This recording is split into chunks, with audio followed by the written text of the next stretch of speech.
Bobby Pandour is one of my favorite Bronze Era bodybuilders. Just take a look at this guy. In a time where most physiques seem to have glaring weaknesses, Bobby Pandour had it all. Seriously, the guy had shredded glutes like 120 years ago. His legs and chest were in perfect proportion with the rest of his body. He was definitely way ahead of his time. But unlike Sandow or Hackenschmidt, Pandour is sadly relatively unknown.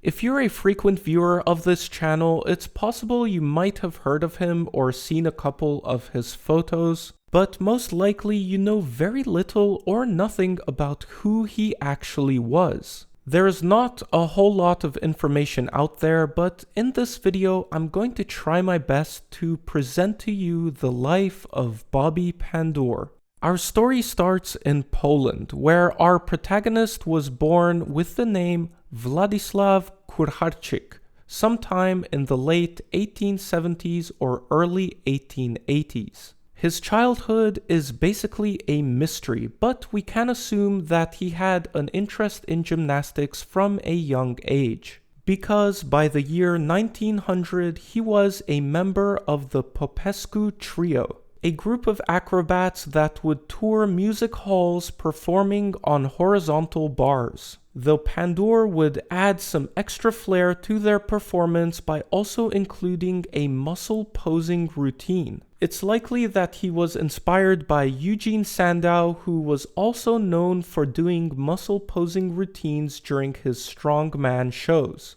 In an attempt to take his career to the next level, Pandour would abandon the horizontal bar act and start his own show with his brother Ludwig, called the Pandour Bros. It's worth noting that at some point during this time, Bobby would be associated with the great Professor Attila, who would help the brothers get publicity and is also credited with the change of name to Bobby Pandour. It's no surprise really, since they were touring all over Europe and his real name would have been very difficult for many to pronounce. The name Bobby Pandour would be much more marketable. The Pandour Bros act included hand balancing routines and a spectacular climax where Bobby would do a handstand on top of two 20-foot ladders while at the same time holding on his neck by means of suspended ropes his brother Ludwig pedaling a bicycle. While that definitely sounds pretty crazy, the crowds were actually more impressed by the muscle control and posing routines at the end of the show. To give you an idea of what these posing routines were like, I'm going to read you an account from Otto Arko, another Polish bodybuilder from the Bronze Era and a longtime friend of Bobby Pandour. This is an excerpt from an article written by Otto in Strength and Health magazine in 1942, titled My Tribute to Pandour.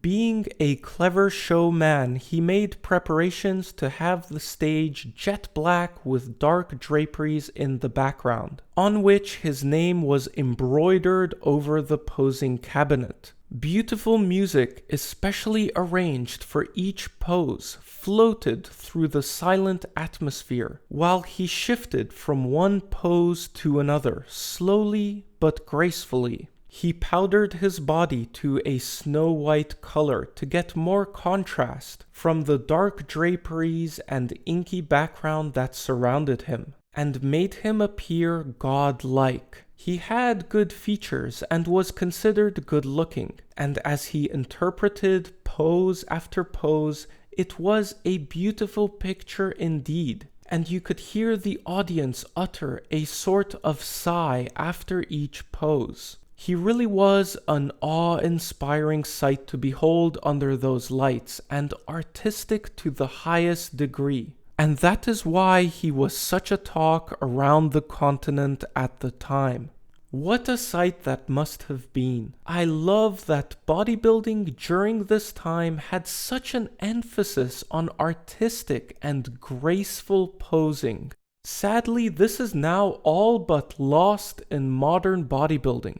How such a beautiful art devolved into this, I will never understand. Here's another account of Bobby Pandour's posing routine. A reporter describes him standing on a white Roman-style column, approximately 10 feet high, with a bright spotlight streaming down from overhead as a large black curtain canvassed the backstage. Quote, Pandour's posing is accomplished with simple grace and ease, yet each motion brings out the muscle or muscle groups exactly as he wishes them to appear. The lighting is perfect and causes deep shadows under every prominent muscle layer. His routine is one continuous series of motions, opposition and contrast. He gives an interesting abdominal control display, which is unforgettable. Upon this column, Pandour appears as a 200-pound man with his Sandow mustache and professional air of being. It is his great regimen of muscle motion that impresses audiences, and in my mind, he is the greatest poser I've seen. I find it interesting how lighting and angles were already being masterfully used to enhance the appearance of a physique well over a century ago. I guess Instagrammers making themselves look way more jacked than they actually are is nothing new, eh? Bobby Pandour in his prime was 5'6", 160 pounds. A very respectable weight when you consider his height and extremely low body fat levels. But to the reporter and the audience, he seemed to appear as a much more massive 200 pounds. But anyway, the Pandour Bros were an immediate success, and they quickly found themselves headlining shows in England and even the United States. Bobby certainly did very well for himself, though he didn't quite reach the level of stardom that Sandow did. Even though, in my personal opinion, Bobby actually had a more impressive physique. Similar to Sandow, Bobby Pandour also worked for artists as a model. Sandow was extremely expensive, so those who couldn't afford him would often end up with Pandour. Sadly, I wasn't really able to find any information about Bobby's training routine or diet. The only anecdote I found is that his impressive legs were apparently built by running up flights of stairs while carrying his brother. Bobby Pandour's career ended in 1915 due to a serious injury which he suffered while performing. He died a couple years later in 1920, which again we sadly have no information about. He was either in his late 30s or early 40s. It's unfortunate that we're left with so many questions, but I do think we're lucky to at least have a decent number of photos which allow us to remember and take inspiration from Bobby Pandour's magnificent physique. We might not know much about him, but what we know for sure is that the great Bobby Pandour was very much ahead of his time. And remember, he died before steroids were even invented, so there is zero doubt that he was 100% natural. If you have anything else to share, please do so in the comments. We can all do our part to keep his legacy alive. For more videos like this, make sure to check out my old school bodybuilding playlist. Thank you for watching.